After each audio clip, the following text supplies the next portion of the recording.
तो अपनी next news discuss करते हैं। It is about merger of black holes. क्या हुआ है, दो मैसिव जो ब्लैक होल्स थे वो मर्ज हुए हैं और उनके कारण डिटेक्ट हुई हैं ग्रेविटेशनल वेव्स।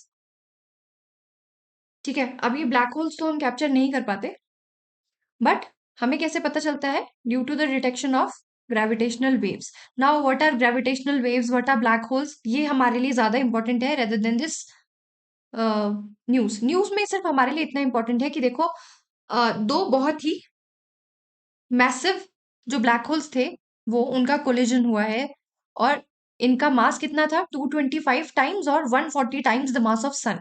ब्लैक होल का मास हम किससे कंपेयर करते हैं? सन के मास से, कि सन के मास से कितना ज्यादा मास इसका है ब्लैक होल का, उस हिसाब से। तो एक ब्लैक होल का मास था 225 और एक था 140। Why is it so significant? क्योंकि एक तो इतने ज्यादा मास वाले ब्लैक होल्स अभी तक डिटेक्ट नहीं हुए थे। ठीक है, आज तक क्या था, 60 टू 65 टाइम्स इतना ही मैक्सिमम डिटेक्ट कर किया था, और ये काफी ज्यादा मैसिव है, तो इसकी वजह से भी ये थोड़े सिग्निफिकेंट है। और टॉकिंग अबाउट ब्लैक होल्स, तो ब्लैक होल्स या ग्रेविटेशनल वेव्स जो जनरेट होती हैं वो सबसे पहले किसने प्रिडिक्ट की थी? आइंस्टाइन ने अपने अपनी जनरल थ्योरी ऑफ रिलेटिविटी में, जो कि 1950 में आई थी। और हम सबसे पहले जो ग्रेविटेशनल वेव्स है वो कब डिटेक्ट कर पाए हैं? 2015 में, ऑलमोस्ट 100 साल बाद। अब इसकी प्रॉब्लम ये थी कि जो डार्क मैटर या डार्क एनर्जी है वो इलेक्ट्रोमैग्नेटिक वेव्स के साथ इतना ज्यादा उनका इंटरेक्शन नहीं है। तो जब हम ग्रेविटेशनल वेव्स को जनरेट करने के लिए ये पर्टिकुलर ऑब्जर्वेटरी स्टैब्लिश हुई यूएसए में, ये 3 ऑब्जर्वेटरीज हैं अभी फिलहाल, एक इटली में है, एक जापान में है और एक यूएसए में है। This LIGO laser interferometer gravitational wave observatory, इन्होंने ये ग्रेविटेशनल वेव्स जनरेट की हैं जिससे हमें ये फाइंडिंग मिली है। ठीक है, और ये सबसे पहले इन्होंने 2015 में की थी। Now why is it unusual? जैसे मैंने आपको बताया, बिकॉज ये these black holes are massive, 100 to 150 times the mass of sun, और जितना हम एक्सपेक्ट नहीं करते थे। आज तक साइंटिस्ट क्या मानते थे, या जो एस्ट्रोफिजिसिस्ट हैं वो क्या मानते थे, कि अगर कोई स्टार जिसका मास इतना ज्यादा है, सन से 100 या 150 टाइम्स ज्यादा है, वो ब्लैक होल नहीं बनेगा। ठीक है, वो ब्लैक होल नहीं बनेगा, उसका एंड कुछ और होगा। ठीक है, सो इसकी वजह से ये काफी ज्यादा अनयूजुअल है और एक ब्रेक थ्रू फाइंडिंग है। ठीक है, so that is why it is significant और हमने ये कवर किया है। Now talking about gravitational waves, gravitational waves क्या होती है या ग्रेविटी क्या होती है वो डिस्कस करते हैं। देखो, when we talk about gravity तो हम क्या मानते हैं? अगर हम न्यूटन का सुने तो हम बोलते हैं कि ग्रेविटी या ग्रेविटेशनल फोर्स, ग्रेविटी को हम फोर्स मानते हैं। यानी कि दो ऑब्जेक्ट्स हैं, वो वो अपने मास के कारण दूसरे पे एक ग्रेविटेशनल पुल एक्सर्ट कर रही है, यानी कि ग्रेविटी क्या है? एक फोर्स है। यही हम मानते हैं न्यूटन के लॉज से हमें यही मिली है ग्रेविटी को, वो यही कहते हैं न्यूटन। बट आइंस्टाइन ने कहा अपनी जनरल थ्योरी ऑफ रिलेटिविटी में, आइंस्टाइन ने कहा दैट ग्रेविटी कोई फोर्स नहीं है, ग्रेविटी क्या है? Bending of space. ठीक है, bending of space and time, but हमारे लिए अभी क्या इंपॉर्टेंट है? Bending of space. Now what is bending of space? देखो, ये एक्सपेरिमेंट है, समझो मेरी बात। ये जो ट्रैम्पोलिन है, आप देख पा रहे हैं, ये एक ट्रैम्पोलिन है, इसको आप मानो कि ये है स्पेस। ठीक है, बस यहाँ इस, या फिर कोई फॉर एग्जाम्पल कोई शीट है, उस पे जैसे ही हमने कोई मैसिव ऑब्जेक्ट रखा, कोई भारी सी बॉल, आपने एक शीट ली, उस पे जैसे ही कोई भारी सी बॉल ली, क्या होता है? वो शीट को अंदर की तरफ बेंड कर देती है।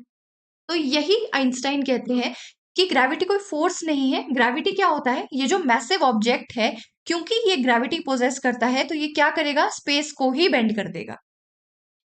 क्लियर विद मी सो फार? समझ आ रहा है क्या कह रही हूँ?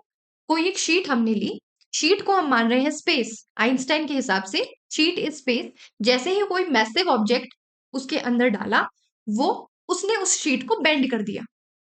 नाउ बेंड क्यों किया? Because of gravity. तो ग्रेविटी क्या है? Bending of space. ठीक है, क्लियर बात। जब हम न्यूटन की बात करते हैं तो न्यूटन कहते हैं क्योंकि सन की ग्रेविटेशनल फोर्स है और बाकी जो प्लैनेट्स हैं उनकी भी अपनी ग्रेविटेशनल फोर्स है, इसलिए वो एक ऑर्बिट में सन के अराउंड रिवॉल्व करते हैं, क्योंकि सन की ग्रेविटेशनल फोर्स ज्यादा है, सन का मास ज्यादा है। ठीक है, नाउ जो आइंस्टाइन है वो कहते हैं, उन्होंने कहा कि फॉर एग्जाम्पल ये सन है, देखो सन है, काफी मैसिव ऑब्जेक्ट है, इसने क्या किया? जो अपने आसपास इसके स्पेस था उसको इसने बेंड कर दिया। अब शीट का ही एग्जाम्पल ले लो। अगर एक शीट है फॉर एग्जाम्पल, जैसे ये ट्रैम्पोलिन ही है, इसमें जैसे ही दूसरी बॉल डाली, इसको एक बॉल मानो और इसको दूसरी बॉल मानो, जैसे ही दूसरी बॉल डाली क्या होगा, ये यहाँ रोटेट करने लगेगी। ठीक है, और ये इसके अराउंड रोटेट करने लगेगी, वो ऑर्बिट करने लगेगी, क्योंकि इसने एक तरह से शीट बेंड हो गई है। और जो ये दूसरा प्लैनेट है, प्लैनेट या बॉल, ये क्या करेगा, रोटेट करना शुरू कर देगा। नाउ अब ये बॉल एक पॉइंट पे अ, इसके पास आ जाएगी, गिर के नीचे आ जाएगी, क्योंकि ये जो शीट है या ट्रैम्पोलिन है इसमें फ्रिक्शन है, बट हमारे स्पेस में तो फ्रिक्शन नहीं है। तो इसकी वजह से जो प्लैनेट्स हैं वो कंटिन्यू रिवॉल्व कर रहे हैं। ठीक है, समझ आई बात। न्यूटन कहते हैं कि ये फोर्स है, और आइंस्टाइन का कहना है कि ये बेंडिंग ऑफ स्पेस है। आइंस्टाइन के बेंडिंग ऑफ स्पेस से ही हमें समथिंग कॉल्ड ब्लैक होल का पता चलता है, और ग्रेविटेशनल वेव्स हम डिटेक्ट कर पाते हैं, और हमें समझ आता है कि जो आइंस्टाइन का कहना था 1915 में कि gravity is what bending of space, वो सही बात है। ठीक है, आई होप ये एक्सपेरिमेंट से आपको समझ आया कि बेंडिंग ऑफ स्पेस का क्या मतलब हुआ। कोई एक हैवी ऑब्जेक्ट है, वो अपने मास के कारण क्या कर रहा है, वो कोई फोर्स नहीं लगा रहा, वो अपने आसपास की स्पेस को ही बेंड कर ले रहा है। ठीक है, क्लियर। सो यही एक बात है, और इसके कारण अब क्या होगा, जैसे फॉर एग्जाम्पल कोई लेक होता है, अब लेक में हम कोई पत्थर फेंकते हैं तो क्या होता है, रिपल्स जनरेट होते हैं। बस यही आइंस्टाइन का भी कहना था कि जैसे ही कोई मैसिव ऑब्जेक्ट है, मैसिव सेलेस्टियल ऑब्जेक्ट है, वो आपस में आपस में इंटरैक्ट करेंगे, या फिर जैसे फॉर एग्जांपल अर्थ एंड सन है, वो आपस में ऑर्बिट करते हैं, या फिर कोई दो ब्लैक होल्स हैं। ठीक है, कोई ब्लैक होल्स है, जैसे अभी फॉर एग्जांपल हुआ है कि दो ब्लैक होल्स वो आपस एक दूसरे के आसपास रिवॉल्व कर रहे थे, एंड देन वो उनका मर्जर हो गया। अब इतना मेजर इवेंट हुआ तो क्या होगा, इससे रिपल्स जनरेट होंगे। जब ये आसपास घूमेंगे तो क्या होगा, जैसे आप इसमें भी देख पा रहे हैं रिपल्स जनरेट हो रहे हैं, और इन्हीं रिपल्स को आइंस्टाइन कहते थे ये है ग्रेविटेशनल वेव्स। ठीक है, आई होप इट्स क्लियर। जो मैं समझाना चाह रही हूँ वो क्लियर हो रहा है। रिपल्स जो जनरेट हो रहे हैं, या जो एक तरह से तरंगे जो है, जैसे पानी में होता है जब हम पत्थर फेंकते हैं, उनको कहते हैं ग्रेविटेशनल वेव्स। ठीक है, सो डिस्कस करते हैं सबसे पहले कि स्टार की जर्नी क्या होती है और ब्लैक होल बनता कैसे है, फिर आपको बेटर समझ आएगा, और इनफैक्ट अगर क्वेश्चन इससे आना होगा तो यहीं से आएगा। ठीक है, सो ये हमने ज्योग्राफी में पढ़ा है, तो I will move a little faster. ठीक है, एक निबुला होता है गैसेस क्लाउड, जिसमें हाइड्रोजन और हीलियम के एटम्स होते हैं, जो कि काफी लो टेम्परेचर पे होता है। नाउ अब क्या होता है, ग्रेविटी की वजह से दे कम टुगेदर, ग्रेविटी की वजह से they come together, kinetic energy बढ़ती है और टेम्परेचर भी बढ़ जाता है, and then they form something called protostar. Now what is protostar, मतलब स्टार से पिछली वाली स्टेज। स्टार से पिछली वाली स्टेज यानी कि क्या, ये इल्यूमिनेट नहीं कर रहा है अभी, लेकिन ये क्या कर रहा है, इसमें फ्यूजन होना शुरू हो गया है। अब क्योंकि इसमें फ्यूजन होना शुरू हो गया है, तो ये बन गया है मेन सीक्वेंस स्टार। इसकी अगली स्टेज क्या होगी, स्टार बनना। ठीक है, तो ये बन गया मेन सीक्वेंस स्टार। ठीक है, अब ये स्टार है, इसका कुछ मास है, यानी कि इसकी कुछ ग्रेविटी भी है। अब मुझे एक बात बताओ, हम कह रहे हैं gravity is bending of space. अब ऐसा क्यों नहीं होता कि एक स्टार है, उसका अपना कुछ मास है, वो भी कुछ ग्रेविटी है उसकी भी, वो भी कुछ स्पेस को बेंड कर रहा होगा। तो ऐसा क्यों नहीं होता कि ये स्टार बेंड करके, अपने ग्रेविटी के कारण बेंड करके अपने ही मास को अपने आप में कोलैप्स कर ले। Why doesn't it collapse on its own. ठीक है, अब ये क्यों नहीं हो रहा है, बिकॉज ऑफ न्यूक्लियर फ्यूजन। इसके कोर में हो रहा है समथिंग कॉल्ड न्यूक्लियर फ्यूजन, जिसके जो कि एक्ट कर रहा है एज अ काउंटर फोर्स। अब इस काउंटर फोर्स के कारण ये जो स्टार है ये कोलैप्स नहीं कर रहा अभी के लिए, ये जो मेन सीक्वेंस स्टार हमने बनाया है। अब हम अपने सन के लिए भी पढ़ते हैं, हमारा सन भी एक स्टार है। हम अपने सन के बारे में पढ़ते हैं कि अराउंड 5 बिलियन ईयर्स बाद क्या होगा, हमारा सन मर जाएगा। क्यों मरेगा, या क्यों सन की डेथ होगी, क्योंकि इसका फ्यूल खत्म हो जाएगा। फ्यूल यानी कि जो इसमें हाइड्रोजन है, जिसके कारण इसमें न्यूक्लियर फ्यूजन होता है, वो एक तरह से जो इसका न्यूक्लियर फ्यूल है, हाइड्रोजन और हीलियम एटम्स, वो खत्म हो जाएंगे एक टाइम पे आके, कभी ना कभी तो खत्म होगा। ठीक है, कंटिन्यूअस रिएक्शन हो रहा है और ये हमें एनर्जी दे रहा है, कभी खत्म होगा। जब खत्म होगा तो ये काउंटर फोर्स खत्म हो जाएगी। अब इतना मैसिव ऑब्जेक्ट है, इतनी ज्यादा उसकी ग्रेविटी है, मोर मास मोर ग्रेविटी, इतनी ज्यादा उसकी ग्रेविटी है, तो वो क्या करेगा, अपने आप में ही कोलैप्स कर जाएगा। और ऐसा ही फेट होता है हर एक स्टार का। तो ये मेन सीक्वेंस स्टार जब इसका फ्यूल खत्म होगा या इसमें न्यूक्लियर फ्यूजन जो हो रहा है वो खत्म होने लग जाएगा, तो क्या होगा, it will turn into a red giant. अब एक स्टार का फेट आगे क्या होने वाला है या उसमें क्या चेन ऑफ इवेंट्स होने वाले हैं, वो डिपेंड करता है कि उसका मास कितना है। ठीक है, याद रखना है, मोर मास मोर ग्रेविटी, मोर भयंकर कोलिजन या मोर भयंकर कोलैप्स। ठीक है। अब देर इज समथिंग कॉल्ड, सबसे पहले there is something called Chandrashekhar limit. ये एक इंडियन साइंटिस्ट थे जिन्होंने एक लिमिट दी थी। लिमिट क्या थी, ये इन्होंने सबको स्टार को कंपेयर कंपेयर करने के लिए, उसका मास कंपेयर करने के लिए उसको 1.44 टाइम्स सन के मास से 1.44 टाइम्स सन, मतलब कि समझो, फॉर एग्जाम्पल कोई स्टार है, अब वो हमारे सन से कितना बड़ा है, क्या वो, अगर वो हमारे सन से, पहला केस है, ये चंद्रशेखर लिमिट है, इन्होंने दी थी। अब ये क्या है, अगर उसका मास लेस है 1.44 टाइम्स दैट ऑफ सन, मतलब हमारे सन के मास से 1.44 टाइम्स ज्यादा भी नहीं है, इससे भी कम अगर उसका मास है, तो वो क्या होगा, उसका फ्यूल खत्म हुआ, कोलैप्स हुआ और वो बन गया व्हाइट ड्वार्फ। ठीक है, वो व्हाइट ड्वार्फ बन गया। अगर इसका मास सन के मास से 1.44 टाइम्स से ज्यादा है, अब इतना ज्यादा मास है, ज्यादा ग्रेविटी है, क्या होगा, सुपरनोवा एक्सप्लोजन। ठीक है, अब हो जाएगा सुपरनोवा एक्सप्लोजन। नाउ मास ज्यादा था, कितना ज्यादा था, क्या 3 टाइम्स ज्यादा था, सन के मास से 3 टाइम्स ज्यादा था, या 3 टाइम्स से कम था। ठीक है, 3 टाइम्स से कम था या 3 टाइम्स से ज्यादा था। तो अगर 3 टाइम्स से कम था, तो यहां क्या बनेगा, यहां बनेगा न्यूट्रॉन स्टार। एक्सप्लोजन हुआ, सुपरनोवा एक्सप्लोजन के बाद अल्टीमेटली क्या बन जाएगा, neutron star and ultimately Pulsar. ठीक है, बट अगर उसका मास 3 टाइम्स से भी ज्यादा था, हमारे सन के मास से 3 टाइम्स ज्यादा मास था, इतना ज्यादा मैसिव वो था, अब इससे ज्यादा कितना भी हो सकता है। ठीक है, तो क्या होगा, वो इतना ज्यादा मास है, वो एक सिंगुलैरिटी में आके कोलैप्स कर जाएगा सारा मास, और सारा मास यहीं पे एक सिंगल पॉइंट पे आके इकट्ठा हो जाएगा कोलिजन के बाद, और इसको हम क्या कहेंगे, black hole. What is a black hole, we all know that black hole एक ऐसा पॉइंट है, एक ऐसी सिंगुलैरिटी है जहां पे पूरे स्टार का जो मास था वो एक जगह पे आके इकट्ठा हो गया है, और अब वहां पे इतनी ज्यादा इनफाइनाइट ग्रेविटी है कि उधर से लाइट भी एस्केप नहीं कर सकती। ये ब्लैक होल की इमेज है। देखो, black hole, this is singularity, मतलब कि ये सेंटर पॉइंट है जहां पे सारा का सारा मैटर आके कोलैप्स हो गया है, और इसकी इनफाइनाइट डेंसिटी है और इनफाइनाइट ग्रेविटी यहाँ पे है, और यहाँ पे लाइट भी एस्केप नहीं कर सकती। क्या होगा, जैसे क्या बताया था, ग्रेविटी क्या करती है, स्पेस को बेंड कर देती है। अब लाइट आएगी, वो यहाँ पे बेंड होगी और यहीं पे घूमती रह जाएगी। ठीक है, इतनी ज्यादा यहाँ पे ग्रेविटी है कि वो यहीं घूमती रह जाएगी और बाहर ही नहीं निकल पाएगी। ठीक है, सो ये क्या हुआ, ये है ब्लैक होल। आई होप आपको समझ आया जो मैंने आपको समझाया। आई होप इट्स विजिबल जो मैं समझा रही हूँ। हाँ, इट इज विजिबल। ठीक है, क्या बताया मैंने, कि लाइट एस्केप ही नहीं हो पाएगी, वो इसके आसपास ही घूमती रहेगी। ठीक है, इसके आसपास ही घूमती रहेगी और नहीं एस्केप कर पाएगी।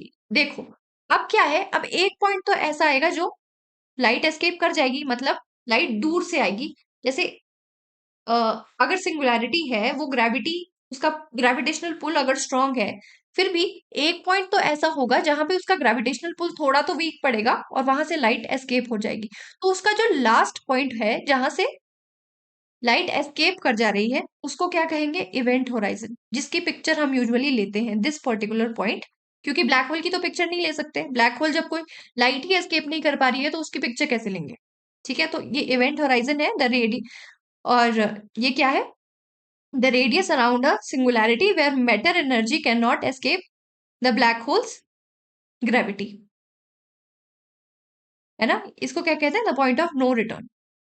आई होप इट्स क्लियर। और इसके आसपास जो एक गैस की डिस्क सॉर्ट ऑफ बनती है उसको कहते हैं एक्रीशन डिस्क, एंड एक रिलेटिविस्टिक जेट होता है। Now what is relativistic jet, जैसे फॉर एग्जांपल इस ब्लैक होल के आसपास कोई स्टार आया, अब ये उस स्टार को भी एनगल्फ कर लेगा अपने आप में, वो भी इसके अंदर, इसके आसपास आसपास ही घूमेगा, एंड देन अल्टीमेटली जब वो ब्लास्ट हो जाएगा या इसको ब्लैक होल उसको एब्जॉर्ब कर लेगा, तो उससे कुछ पार्टिकल्स निकलेंगे, पार्टिकल्स और रेडिएशन निकलेंगी, जिसको क्या कहते हैं, रिलेटिविस्टिक जेट। ठीक है, तो ब्लैक होल का पूरा आई होप आपको समझ आया।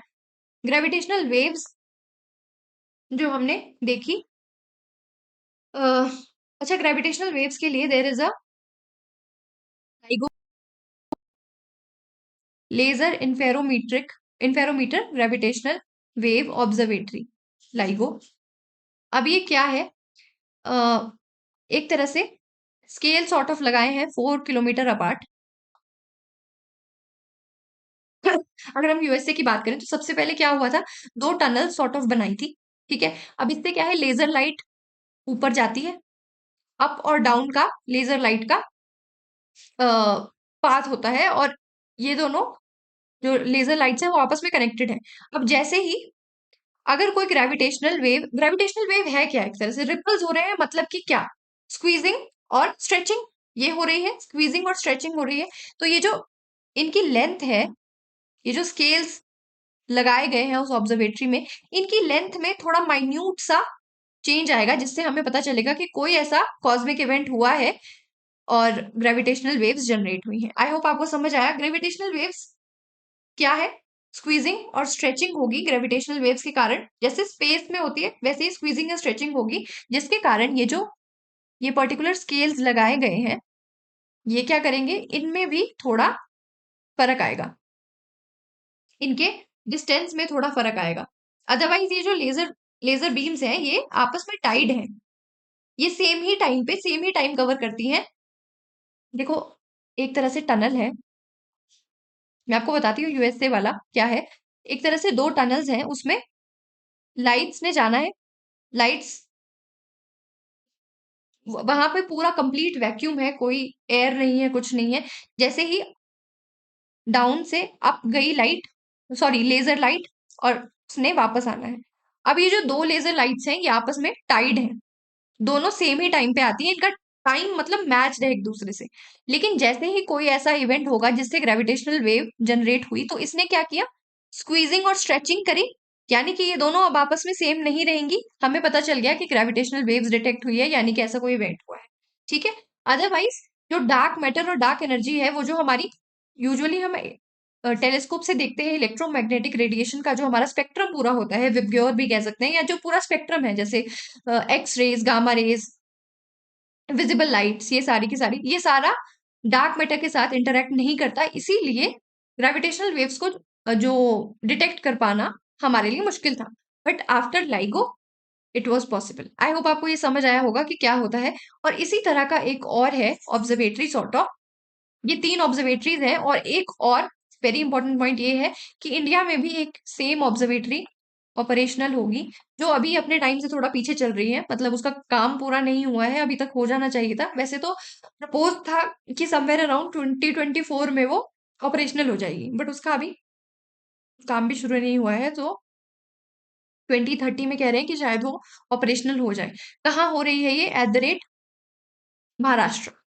महाराष्ट्र का हिंगोली डिस्ट्रिक्ट है, वहां पे ऐसी ही ऑब्जर्वेटरी एक शुरू होगी, जहां पे इस तरह के स्केल्स लगाए जाएंगे, जैसे 4 4 किलोमीटर ईच के स्केल्स लगाए जाएंगे, और वहां पे फिर ग्रेविटेशनल वेव्स का डिटेक्शन होगा। ठीक है, आई होप मैंने समझा दिया सब कुछ जो मैंने समझाना था, आपको ग्रेविटेशनल वेव्स समझ आया।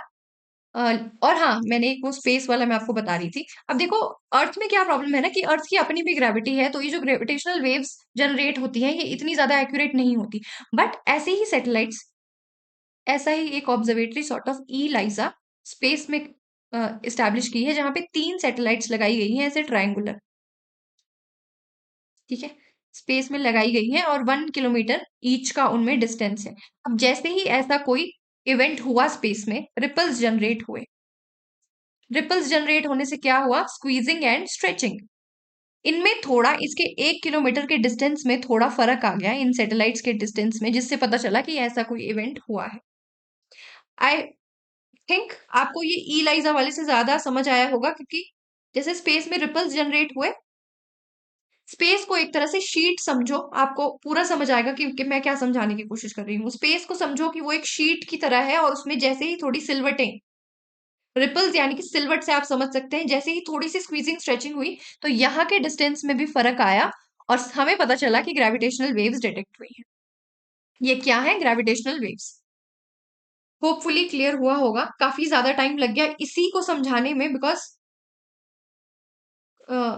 ऑल्दो ये इंपॉर्टेंट था, बाकी सारे जो आर्टिकल्स हैं वो इतने टाइम टेकिंग नहीं है, बहुत इजी लाइट से हैं। बट अगर आपको ये समझ आया है, सो होपफुली समझ आया है। ठीक है, ये है, देखो मिरर्स लगाए गए हैं एंड 4 किलोमीटर अपार्ट है ये। और जो मैंने आपको पूरा समझाया कि ग्रेविटेशनल वेव्स डिटेक्ट होंगी, और इससे क्या होगा, इनके में स्क्वीजिंग और स्ट्रेचिंग से थोड़ा डिस्टेंस में फर्क आएगा, माइन्यूट सा फर्क आएगा, लेकिन स्टिल ग्रेविटेशनल वेव्स डिटेक्ट हो जाएंगी। ठीक है, अब ये मूव करते हैं अपनी नेक्स्ट न्यूज पे। क्या है नेक्स्ट? क्या हुआ है, आपने यूएसए के जो प्रेसिडेंट हैं ट्रम्प, उनमें थोड़ा अमेरिका प्रेम उनका थोड़ा ज्यादा हो गया है। वो कह रहे हैं कि America is for American first, जो कि काफी हद तक सही है। ठीक है, तो वो जो काफी इमिग्रेंट्स हैं उनको अपनी कंट्री से बाहर निकाल रहे हैं। सो अभी रिसेंटली उन्होंने 4 कंट्रीज के इमिग्रेंट्स को बाहर निकाला, जिसमें Vietnam, Jamaica, Cuba, Yemen, Laos और इनको भेजा कहाँ? एस्वातिनी। तो इसकी वजह से ये एस्वातिनी न्यूज में आया, और इसकी कुछ खास इंपॉर्टेंट बातें हैं जो हम डिस्कस करेंगे नाउ। सबसे पहले तो ये वही है प्लेस इन न्यूज जिसके लिए हम बाद में फिर तड़प उठते हैं कि अब क्या करें। ठीक है, so this is Eswatini, African continent में है, और ये क्या है? एक लैंड लॉक्ड कंट्री है स्वातिनी, जिसका नाम अभी रिसेंटली चेंज हुआ है। पहले इसका नाम क्या था? स्वाजीलैंड। आई थिंक 2018 में चेंज हुआ है। हाँ, 2018 में चेंज हुआ है। स्वाजीलैंड इसका नाम पहले था, और ये ब्रिटिशर्स की कॉलोनी पहले रही थी, ब्रिटिशर्स की कॉलोनी थी। और इनको कॉलोनियल उससे ही ये अटैच करके देखते थे अपना नाम, तो इन्होंने फाइनली चेंज कर दिया है अपना नाम, और अब इन्होंने कर दिया है एस्वातिनी, अपनी लैंग्वेज के बेसिस पे। यहाँ पे स्वाति लैंग्वेज बोली जाती है, उसके हिसाब से इन्होंने अपना नाम चेंज करके एस्वातिनी कर दिया है। अब इसके रिलेटेड कुछ इंपॉर्टेंट पॉइंट्स हैं जो हमको देखने हैं। सबसे पहले तो ये क्या है? ये एक मोनार्की है, कॉन्स्टिट्यूशनल मोनार्की नहीं, सिर्फ एक मोनार्की। कॉन्स्टिट्यूशनल मोनार्की क्या होता है? जैसे ब्रिटेन है, कि वहां पे राजा तो है, राजा रानी वटेवर, मोनार्क एक है, लेकिन कॉन्स्टिट्यूशन भी है, मतलब कि पार्लियामेंट भी है। ऐसा नहीं है कि राजा सुप्रीम है जैसे पहले होता था, बट यहाँ पे क्या है? पूरी तरह से मोनार्की है। यहाँ पे it is ruled by his decree, मतलब कि रूल्ड बाय हिज डिक्री मतलब कि उनका वचन ही शासन है, मतलब जो उन्होंने बोल दिया वो होगा। और ये जो यहाँ के अ, मसवाती थर्ड, जो यहाँ के किंग अभी हैं, और ये अफ्रीका की इकलौती, अफ्रीकन कॉन्टिनेंट की इकलौती मोनार्की है। वेरी इंपॉर्टेंट पॉइंट, अगर ऐसा कोई स्टेटमेंट बनती है कि इकलौती है, ओनली मोनार्की, तो उस हिसाब से याद रखना है। ओनली मोनार्की है अफ्रीकन कॉन्टिनेंट की, और पूरे वर्ल्ड में अगर देखा जाए तो कुछ ही कंट्रीज ऐसी हैं जहां पे पूरी तरह से मोनार्की है। अदरवाइज ऑलमोस्ट सभी कंट्रीज कॉन्स्टिट्यूशनल मोनार्की पे शिफ्ट हो गई हैं, कि उन्होंने या तो कॉन्स्टिट्यूशन बना लिया है, या वहां एक पार्लियामेंट है जो रूल्स बनाती है, और मेनली असेंट या सेरिमोनियल पोजीशन सिर्फ राजा की रही है। बट यहाँ ऐसा नहीं है। This particular country is ruled by his degree, उनका वचन ही शासन है। और इन पे यूजुअली ये एलिगेशंस लगते हैं कि ये काफी लग्जरी लाइफ लीड करते हैं, और इनकी जो काफी ज्यादा पॉपुलेशन है, और ऑलमोस्ट 1.2 मिलियन पीपल की पॉपुलेशन, वो $4 पर डे पर जीते हैं। बट ये अपने आप काफी लग्जूरियस लाइफ जीते हैं, और साथ में क्या है कि ये डिसेंट को काफी ज्यादा कर्ब करके रखते हैं, मतलब फ्री स्पीच टाइप यहाँ कुछ नहीं है। और अगर कोई इनके खिलाफ जाता है तो वो या तो उठा लिया जाता है, या जैसे हिटलर के टाइम पे होता था ना, शायद आपने ये स्टोरी सुनी हो, वर्ल्ड वॉर के पढ़ी है अगर, not world war, world history के टाइम पे अगर आपने ये स्टोरी सुनी हो, तो हिटलर, वो ऐसे सभाएं ऑर्गेनाइज करते थे हिटलर, और उसमें वो पूछते थे कि अगर आपको कोई प्रॉब्लम है, लोगों से पूछेंगे कि क्या आपको कोई प्रॉब्लम है शासन से, कुछ ये चल रहा है, क्या आप कुछ अलग ओपिनियन रखते हैं? तो अगर कोई खड़ा हो गया बीच में, और अगर किसी ने कोई डिसेंटिंग ओपिनियन दे दिया, तो फिर क्या होगा? उसको उठा लिया जाता था, और फिर वो कहाँ जाता था किसको पता नहीं चलता था। वैसा ही सेम हिसाब इनका भी है कि यहाँ पे भी डिसेंट की कोई जगह नहीं है, अलग ओपिनियन की कोई जगह नहीं है। और यहाँ पे कोई पॉलिटिकल पार्टीज भी नहीं है। 1973 में इन्होंने पॉलिटिकल पार्टीज को बैन कर दिया था। अब यहाँ पे जो पार्लियामेंट और या फिर सेनेट है, अब वहां क्या होता है, वहां कैंडिडेट्स आते हैं। मतलब एक इंडिविजुअल है कैंडिडेट जो इन्हीं के कुछ राजा के ही कुछ लोग हैं, वो आपस में इलेक्ट करते हैं किसी एक कैंडिडेट को। कोई पॉलिटिकल पार्टी नहीं है, कोई ऑर्गेनाइजेशन नहीं है। वो जो इंडिविजुअल होगा वो अकेला अपना खुद का होगा। कोई पॉलिटिकल पार्टी वहां नहीं है, मतलब ऑर्गेनाइजेशन जैसा कुछ नहीं है उधर। ठीक है। प्रीवियसली स्वाजीलैंड, ये हमने डिस्कस कर लिया। 2018 में ही इन्होंने नाम चेंज किया है। और एक और इम्पोर्टेंट पॉइंट इनका है कि यहाँ पे 26% जो अडल्ट इनकी जो पॉपुलेशन है वो HIV पॉजिटिव है। So very pathetic actually. तो ये एक इम्पॉर्टेंट पॉइंट है HIV वाला, ये याद रखना है। और ये एक बहुत सबसे इम्पोर्टेंट पॉइंट ये है कि ये एक मोनार्की है, कंप्लीट मोनार्की, कॉन्स्टिट्यूशनल मोनार्की नहीं। प्लीज अगर स्टेटमेंट बनेगी और उधर लिखा हो कॉन्स्टिट्यूशनल मोनार्की, तो सिर्फ मोनार्की देख के बहना नहीं है। कॉन्स्टिट्यूशनल मोनार्की नहीं है, सिर्फ मोनार्की है। और ruled by the Kings decree. बस यही है। और एक लैंडलॉक्ड कंट्री है। आई होप यही सब कुछ था और आपको क्लियर हुआ ये। देन न्यूज आई थी कि समोसा जलेबी पे अब एक तरह से गवर्नमेंट क्या कर रही है, थोड़ा कर्ब करने की कोशिश कर रही है कि हमारी जो ये ईटिंग हैबिट्स हैं ये अनहेल्दी है, प्लीज इनको थोड़ा सा, मतलब एक तरह से नज सॉर्ट ऑफ दे रही है, पॉजिटिव रीइंफोर्समेंट करने का काम कर रही है कि प्लीज थोड़ा सा संभलो। अपने सिटीजन्स को गवर्नमेंट कह रही है कि प्लीज थोड़ा सा संभलो यार, इतना मत खाया करो। हमारे यहाँ ओबेसिटी बहुत बढ़ गई है, उसके कारण होने वाली प्रॉब्लम्स जैसे डायबिटीज, देन और भी बहुत सारी प्रॉब्लम्स हो रही हैं। ओबेसिटी से मुझे एक क्वेश्चन याद आया है जो आप आंसर जिसका करेंगे जिसका आंसर ही मैं लिख चुकी हूँ, जो क्वेश्चन लिखने वाली थी, रहने दो, छोड़ो। सो डिस्कस करते हैं ये आर्टिकल। आपने न्यूज में भी देखा होगा, समोसा जलेबी की पिक्चर लगा के काफी न्यूज में चल रहा था। जो हमारी इंडियन मीडिया है उन्होंने भी काफी एक्सटेंसिवली इसको कवर किया। तो गवर्नमेंट ने क्या किया है, हेल्थ मिनिस्ट्री ने प्रपोज किया है कि सभी गवर्नमेंट डिपार्टमेंट्स में शुगर और ऑयल के बोर्ड्स लगाए जाएं। मतलब कि एक तरह से बिहेवियरल नच सॉर्ट ऑफ दिया जाए, लोगों को प्रेरित किया जाए कि प्लीज आप थोड़े हेल्दियर डाइटरी हैबिट्स रखें, और ये जो आप ऑयल वाला खाना खाते हैं और शुगर वाला खाना खाते हैं इसको थोड़ा कम करें। क्योंकि शुगर से होती है डायबिटीज, और ऑयल से क्या होता है ये एक दिन हमने बहुत एक्सटेंसिवली डिस्कस किया था, जब हम लोग पाम ऑयल वाला डिस्कस कर रहे थे। फिर हमने डिस्कस किया था कि ट्रांस फैट्स कितने नुकसानदायक है, तो वहां हमने काफी कॉम्प्रिहेंसिवली इसको डिस्कस किया था, ट्रांस फैट्स वाला पूरा। क्या होता है, ये जो स्वीट शॉप्स वगैरह होती है ये लोग अपना ऑयल रीयूज करते रहते हैं। ठीक है। तो कंटिन्यूअस हाइड्रोजिनेशन होती रहती है। ठीक है, ऑयल की कंटिन्यूअस हाइड्रोजिनेशन होती रहती है, और ट्रांस फैट्स बहुत ज्यादा ऐड हो जाते हैं हमारे खाने में, जो हम समोसा और जलेबी ये सब कुछ खाते हैं, और जिसके कारण हमें कार्डियोवास्कुलर डिजीजेस होने का खतरा बहुत ज्यादा बढ़ जाता है। और ओबेसिटी तो खैर है ही, और ओबेसिटी के कारण भी काफी सारी प्रॉब्लम्स होती है।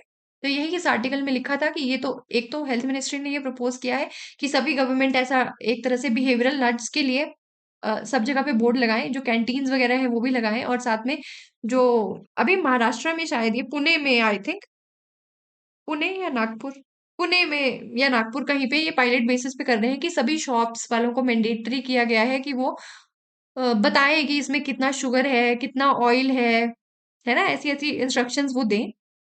अब ये क्यों ऐसा हो रहा है, क्योंकि हमारे यहाँ ऑलमोस्ट 44.9 करोड़ लोग ओवरवेट अडल्ट्स होंगे 2050 तक, ऐसा एक्सपेक्ट किया जा रहा है। और ओबेसिटी के कारण फिर क्या होता है, there is there is a risk for hypertension, heart conditions, diabetes. ठीक है।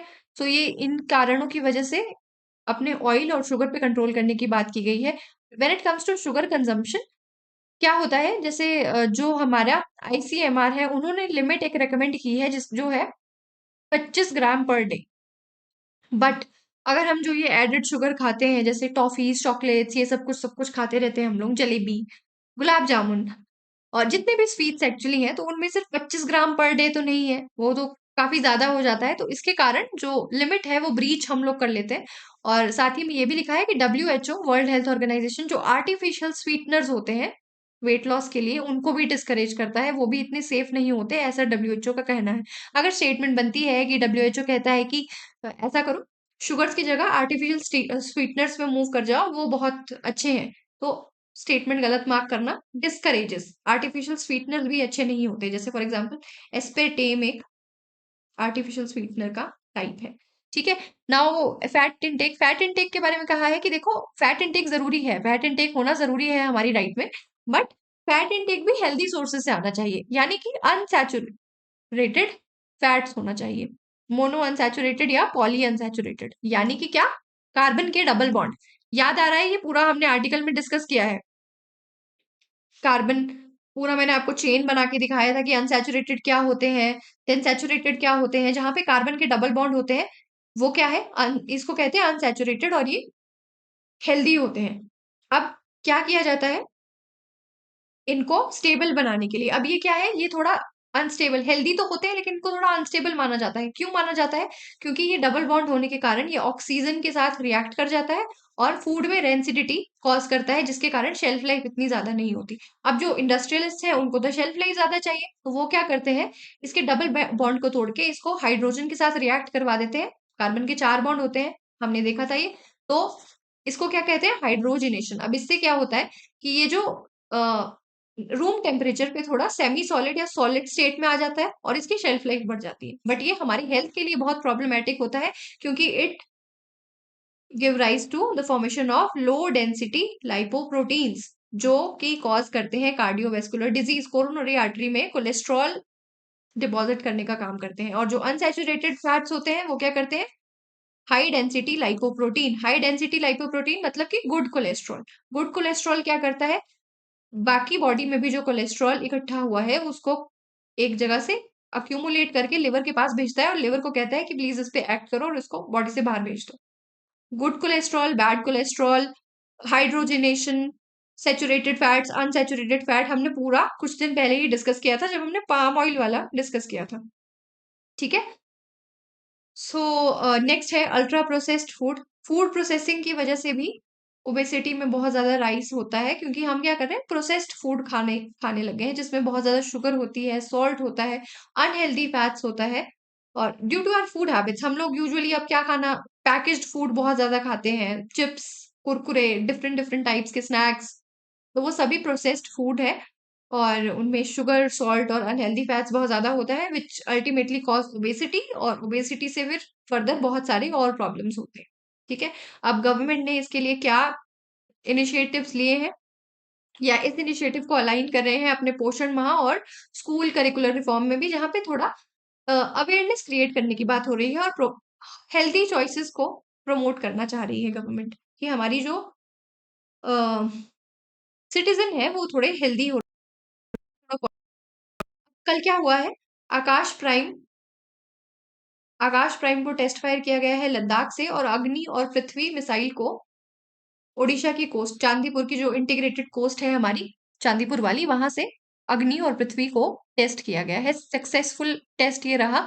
और जो हमारी nuclear capable short range ballistic missiles है पृथ्वी और अग्नि, इनको भी टेस्ट किया गया, और आकाश प्राइम जो हमारा एयर डिफेंस सिस्टम है, इंडिजीनियसली मेड, इनको भी इसको भी वो किया गया, टेस्ट किया गया लद्दाख में।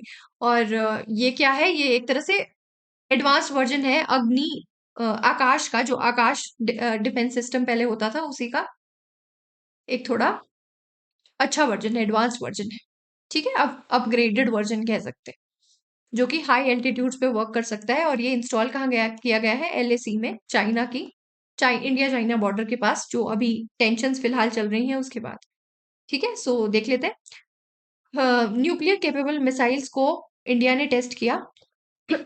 ऑपरेशन सिंदूर के बाद हमने ये टेस्ट किया है अपनी स्ट्रेटेजिक डेटरेंस को दिखाने के लिए कि we have these many Arsenal's. ठीक है। और सबसे पहले बात करते हैं आकाश प्राइम की। तो टॉकिंग अबाउट आकाश प्राइम, ये एक अपग्रेडेड एयर डिफेंस मिसाइल है, जिसको लद्दाख में टेस्ट फायर किया गया है, क्योंकि ये क्या है, इसको मॉडिफाई किया गया है हाई एल्टीट्यूड्स के लिए। ओवर 4500 मीटर्स पे इसको डिप्लॉय किया जा सकता है, और ये क्या कर सकता है, ये हाई स्पीड जो एरियल थ्रेट्स हैं उनको न्यूट्रलाइज करने में सक्षम है। और ये लाइन ऑफ कंट्रोल के पास, लाइन ऑफ एक्चुअल कंट्रोल के पास इसको इसकी लोकेशन है। देन स्ट्रेटेजिक सिग्निफिकेंस काफी ज्यादा है, चाइना के बॉर्डर के पास है। देन जो दूसरी है अग्नि 1 एंड पृथ्वी 2, ये क्या है? ये शॉर्ट रेंज बैलिस्टिक मिसाइल्स है। देखो यार, वेरी इंपॉर्टेंट, ऐसे क्वेश्चंस डिफेंस में आते हैं। आकाश प्राइम क्या है? Upgraded air defence missile system, ठीक है। और अग्नि 1 and Prithvi 2 short range ballistic missiles, important point. और इनकी रेंज इंपॉर्टेंट है। जैसे अग्नि की रेंज है 700 टू 900 किलोमीटर और इसका पेलोड कितना है? 1000 किलोग्राम। इसका 500 किलो का है। पृथ्वी का कम है, पृथ्वी 2 का थोड़ा कम है और इसकी रेंज भी थोड़ी कम है, 350 किलोमीटर। और पृथ्वी, नाम से सोचो कि पृथ्वी के थोड़ा पास ही रहता है, रेंज इतनी ज्यादा नहीं है। और रेंज कितनी है? 350 किलोमीटर। और पेलोड है, पेलोड भी थोड़ा कम है, 500 किलो का पेलोड है। और ये न्यूक्लियर और कन्वेंशनल दोनों ही तरह के वॉरहेड्स के लिए केपेबल है, ठीक है। मतलब कि इनसे दोनों ही तरह के वॉरहेड्स इसमें डिप्लॉय किए जा सकते हैं। आई होप पूरा का पूरा ये क्लियर हुआ। आकाश, अग्नि, पृथ्वी, इनकी रेंज इंपॉर्टेंट है। शॉर्ट रेंज बैलिस्टिक मिसाइल है अग्नि और पृथ्वी। आकाश क्या है? एयर डिफेंस मिसाइल सिस्टम है जो कि इंडिजीनियसली डेवलप्ड है। S-400 हमने कहाँ से लिया है? रशिया से। ये वाला हमारा इंडिजीनियसली डेवलप्ड है, खुद से बनाया है हमने। और ये हाई एल्टीट्यूड्स के लिए फीजिबल है, ये भी इंपॉर्टेंट है, ठीक है। सो दिस वाज ऑल, यही कुछ आर्टिकल्स थे। आई होप क्लियर हुए होंगे। कोई डाउट होगा तो आप कमेंट सेक्शन में पूछ सकते हैं। Okay, thank you so much. Hello everyone, सबसे पहले तो वेरी सॉरी फॉर यस्टरडे। कल एब्रप्टली क्लास खत्म करनी पड़ी, कुछ इशू हो गया था लाइट का, उसकी वजह से क्लास या स्ट्रीम एंड करनी पड़ी। So very sorry. कल जहां छोड़ा था वहीं से कंटिन्यू करते हैं। सो वी वर डिस्कसिंग प्रधानमंत्री धन धान्य कृषि योजना। हमने क्या डिस्कस किया था कि ये एस्पिरेशनल डिस्ट्रिक्ट प्रोग्राम के ही गाइडलाइंस पर बनी है या उन्हीं लाइंस पर मेनली बनी है, ठीक है। सो इसमें 100 एग्रीकल्चरल डिस्ट्रिक्ट्स फॉर्म होने वाली थी, जिस और एक प्लान बनने वाला था। प्लान बनाने वाले थे डिस्ट्रिक्ट धन धान्य समिति, जिसको हेड करने वाले थे कलेक्टर। और उसमें कुछ प्रोग्रेसिव फार्मर्स भी होने वाले थे। ये पहली स्टेज थी प्लान बनाने वाली। दूसरी थी इम्प्लीमेंटेशन। इम्प्लीमेंटेशन के लिए कमिटीज बनाई जाने वाली थी, नेशनल, स्टेट और डिस्ट्रिक्ट लेवल पे। देन थर्ड था इसकी रिव्यूइंग या मॉनिटरिंग वाली स्टेज, जिसके लिए सेंट्रल नोडल ऑफिसर्स बनने थे जो फील्ड विजिट्स, रिव्यू और मॉनिटरिंग करने वाले थे, करने वाले हैं रेदर। अभी इम्प्लीमेंट होना बाकी है, ये 6 साल के लिए स्कीम है, ठीक है। तो और हर एक डिस्ट्रिक्ट को कनेक्ट किया जाएगा एक central and state agricultural university से, ताकि उनको टेक्निकल नॉलेज मिलती रहे। और ओवरऑल गाइडेंस और कैपेसिटी बिल्डिंग का काम कौन करेगा? नीति आयोग, ठीक है। अब ये 100 डिस्ट्रिक्ट्स कौन सी है जिनको चूज किया जाएगा? इसके लिए 3 पैरामीटर्स है। एक है लो प्रोडक्टिविटी, एक है मॉडरेट क्रॉप इंटेंसिटी और एक है below average credit parameters. Now what are these? क्या होता है लो प्रोडक्टिविटी? तो हमें पता है कि जितना अगर हमारा आरओआई अच्छा नहीं आ रहा है तो इट मीन्स कि लो प्रोडक्टिविटी है। But is crop intensity, crop intensity होता है कि एक साल में कितनी क्रॉप आप सो कर रहे हैं, ठीक है। मैं आपको एग्जांपल से समझाती हूँ, आपको समझ आएगा। जैसे फॉर एग्जांपल आपके पास 100 हेक्टेयर का लैंड है, तो आपने राबी सीजन में आपने 90 हेक्टेयर को सो किया। देन खरीफ में आपने किया समवेयर अराउंड 20 हेक्टेयर। मतलब ये एक ही लैंड है आपके पास, राबी में आप इतना कर रहे हैं, देन खरीफ में आप इतना कर रहे हैं, और जैद जैद में आपने 10 हेक्टेयर आपने जैद में सो किया, इतना एरिया आपने सो किया। तो आपकी क्रॉप इंटेंसिटी समवेयर कितनी निकल गई? कितना हुआ ये? 130, है ना। तो अब 130% की आपकी क्रॉप इंटेंसिटी है, या फिर 1.3 टाइम्स आप अपना जो है लैंड है आपके पास उसको यूज कर रहे हैं। आपकी क्रॉप इंटेंसिटी है 130%। ऐसे मतलब कि एक साल में, एक एग्रीकल्चरल ईयर में आपने अपनी क्रॉप में आपने अपनी कितनी बार क्रॉप्स एक लैंड पे उगाई। समझ आई बात? आई होप मैं एक्सप्लेन कर पाई आपको? एक साल में एक एग्रीकल्चरल ईयर में आपने कितनी बार या कितनी अलग अलग क्रॉप्स उसमें सो करी, वो है आपकी क्रॉप इंटेंसिटी। ठीक है। और ये क्रॉप इंटेंसिटी कहाँ ज्यादा होगी? ऑब्वियसली जहां पे लेबर ज्यादा है, जैसे एरियाज लाइक बिहार, अनएम्प्लॉयमेंट है, काफी सारा लेबर है, वो डायरेक्टली एग्रीकल्चर में इन्वॉल्व है। तो वो क्या करते हैं, वो तीनों सीजन की क्रॉप्स उगाते हैं, और दिस इज हाउ उनकी क्रॉप इंटेंसिटी अच्छी है। और इसका एक तो लेबर है, दूसरा इरिगेशन। अगर आपके पास पानी अच्छा है तो आप ये तीनों टाइम का जो तीनों सीजन्स है उसमें क्रॉप्स को कर सकते हैं। ये होगी आपकी क्रॉप इंटेंसिटी। जिन एरियाज में मॉडरेट क्रॉप इंटेंसिटीज है, जहां प्रोडक्टिविटी लो है, या फिर below average credit parameters, credit मतलब उधार वाले पैरामीटर्स, जहां लोन वगैरह इतना अच्छा नहीं है, वहां पे इन तीनों पैरामीटर्स पे 100 डिस्ट्रिक्ट सिलेक्ट की जाएगी। ठीक है। और ये डिस्ट्रिक्ट्स किस शेयर पे बेस्ड होंगी? Net cropped area and operational holdings इस पे। और लेकिन एक बात भी है कि एक डिस्ट्रिक्ट तो हर एक स्टेट से मिनिमम लेंगे ही लेंगे, चाहे वहां पे क्रॉप इंटेंसिटी अच्छी हो उस स्टेट की, तब भी एक डिस्ट्रिक्ट ले लेंगे, और बाकी फिर जो 3 पैरामीटर्स हैं उनमें से डिस्ट्रिक्ट सिलेक्ट करेंगे। ऑल राइट, ये काफी एक इंपॉर्टेंट पॉइंट है कि मिनिमम एक डिस्ट्रिक्ट लेंगे। अगर स्कीम से क्वेश्चन आएगा तो इसमें एक की जगह कुछ लिख सकते हैं, या ऐसा है कि अगर पैरामीटर्स फुलफिल नहीं होंगे तो उस डिस्ट्रिक्ट को नहीं लेंगे, ऐसा कुछ स्टेटमेंट बन सकती है। देन इसके ऑब्जेक्टिव्स क्या है? इसके 5 ऑब्जेक्टिव्स हैं। एक तो एग्रीकल्चरल प्रोडक्टिविटी को बढ़ाना है, देन क्रॉप डाइवर्सिफिकेशन और sustainable agricultural practices. Crop diversification क्या है? अलग अलग तरह की क्रॉप सो करना। जैसे for example when it comes to our states like Punjab, Haryana, तो वहां पे क्रॉप डाइवर्सिफिकेशन इतनी ज्यादा नहीं है, तो सॉइल के जो न्यूट्रिएंट्स है वो यूज हो जाते हैं, उनको रिप्लेनिश होने का इतना टाइम नहीं मिलता, तो अल्टीमेटली सॉइल की क्वालिटी डिग्रेड हो जाती है। सो इसीलिए crop diversification is very important. Then augmenting post harvest storage at panchayat and block level, very important point. Then improving irrigation facilities and facilitating availability of long term and short term credit. Credit भी एक बहुत important point था, तो ये भी इसमें है। ये 5 इसके ऑब्जेक्टिव्स हैं, और यही ऑल टुगेदर ये स्कीम है। 100 डिस्ट्रिक्ट चूज की जाएंगी, 3 स्टेजेस, प्लानिंग स्टेज, कमिटी वाला स्टेज, और रिव्यूइंग एंड मॉनिटरिंग वाला। ये आप याद रखेंगे। देन इसके 5 ऑब्जेक्टिव्स जो आप मेनली डिस्कस कर ही सकते हैं। प्लानिंग कहाँ बनेगी? प्लानिंग के लिए एक धन धान्य समिति, डिस्ट्रिक्ट धन धान्य समिति बनेगी, जिसको हेड करेंगे collector. Then central nodal officers बनेंगे जो रिव्यू और मॉनिटरिंग का काम करेंगे, और कमिटीज बनेंगी जो कि इम्प्लीमेंटेशन करेंगी, और ओवरऑल गाइडेंस रहेगा नीति आयोग के पास। और ये जो 3 पैरामीटर्स हैं, जैसे कि low productivity, moderate crop intensity और below average credit parameter, mainly यही है। सो ठीक है। अब नेक्स्ट पे मूव करते हैं। ये स्कीम हमने डिस्कस कर ली। नेक्स्ट है why even moderate rainfalls lead to flooding in Gurgaon.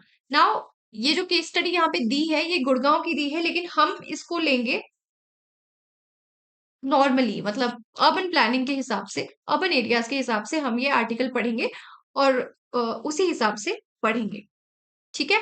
सो इसमें क्या कहा है? इसमें बेसिकली गुड़गांव की केस स्टडी ली है कि देखो यार, when it comes to Gurgaon, Gurgaon को हम 20 इसकी प्लानिंग की जब बात हुई है, तो ये काफी अच्छी third highest per capita income वाली सिटी है। ठीक है, हमारी इंडियन सिटीज में थर्ड हाईएस्ट पर कैपिटा इसकी इनकम है। इसकी पॉपुलेशन ऑलमोस्ट 2 मिलियन लोगों की है। फिर भी सिर्फ यहाँ थोड़ी सी बारिश होती है, और बारिश भी यहाँ कोई ज्यादा नहीं होती। Somewhere around I think 80 centimetre की बारिश, 80 मिलीमीटर, इतनी बारिश यहाँ होती है। 80 मिलीमीटर की बारिश यहाँ होती है, नहीं 800 मिलीमीटर एंड 80 सेंटीमीटर। ठीक है, उल्टा हो गया था। इतनी सी बारिश यहाँ होती है, और एक बारिश से पूरा जो स्ट्रीट्स हैं या जो रोड्स हैं वो फ्लडिंग वहां पे हो जाती है, या फ्लड्स वहां आते हैं। अब इसके क्या क्या रीजंस हैं, ये इस आर्टिकल में डिस्कस किए हैं, और क्या क्या शॉर्टफॉल्स मेनली इस एरिया की प्लानिंग में आई है। ठीक है, इससे रिलेटेड एक बात है जो पहले डिस्कस कर लेते हैं। देखो, जब भी कोई मिलेनियम सिटी डेवलप होती है, या कोई भी सिटी है जिसकी डेवलपमेंट करने लगते हैं, for example when it comes to Gurgaon, तो दिल्ली को हम मेट्रोपॉलिटन सिटी कंसिडर कर सकते हैं। जैसे कोलकाता है, Kolkata is a metropolitan city, Mumbai, इस तरह की जो मेजर सिटीज है, जरूरत है कि उनके हिंटरलैंड्स पे डेवलपिंग हो, मतलब कि उनके हिंटरलैंड्स को बहुत अच्छे से डेवलप किया जाए ताकि ये जो अर्बन कंजेशन की प्रॉब्लम है ये ना हो। ठीक है, तो this is a very important point.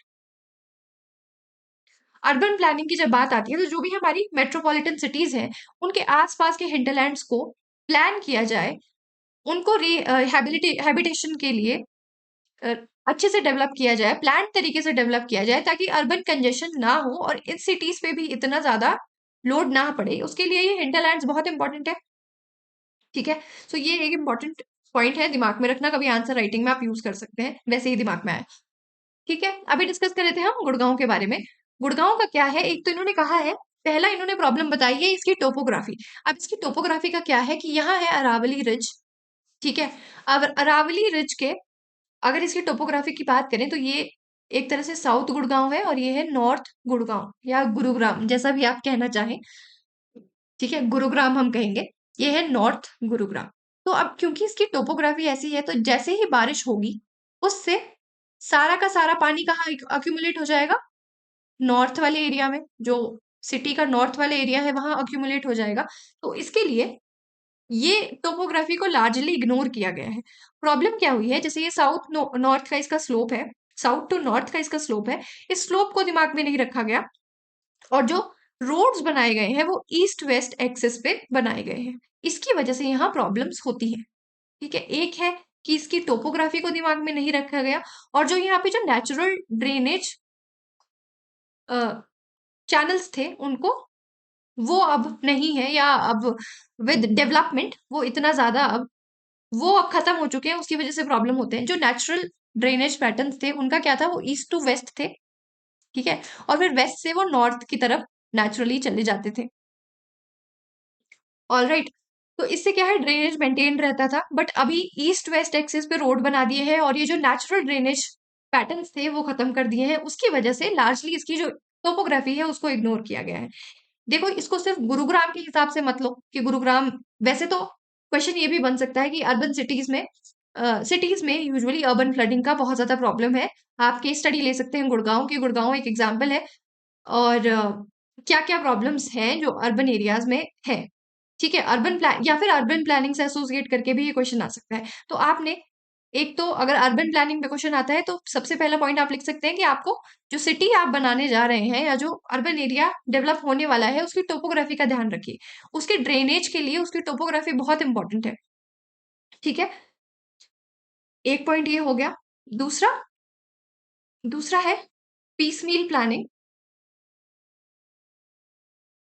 ठीक है, दूसरा है पीसमील प्लानिंग। अब ये पीसमील प्लानिंग क्या हुआ, पीसमील प्लानिंग का मतलब है कि जैसे फॉर एग्जांपल चंडीगढ़ है, चंडीगढ़ के लिए एक फ्रेंच आर्किटेक्ट को हायर किया गया था जिन्होंने, या एक फ्रेंच डिजाइनर थे जिन्होंने पूरी की पूरी सिटी प्लान की, और वो एक बहुत अच्छी प्लान सिटी है। ठीक है, जिसका विजन मेनली जवाहरलाल नेहरू का था।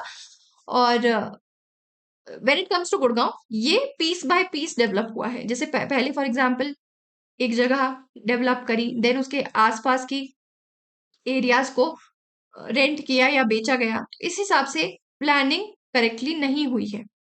तो ये पीसमील प्लानिंग है which is also a problem, जिससे हमें अपना दूसरा पॉइंट मिलता है कि कोई सिटी उसको डेवलप होने से पहले उसकी प्लानिंग प्रॉपर होनी चाहिए।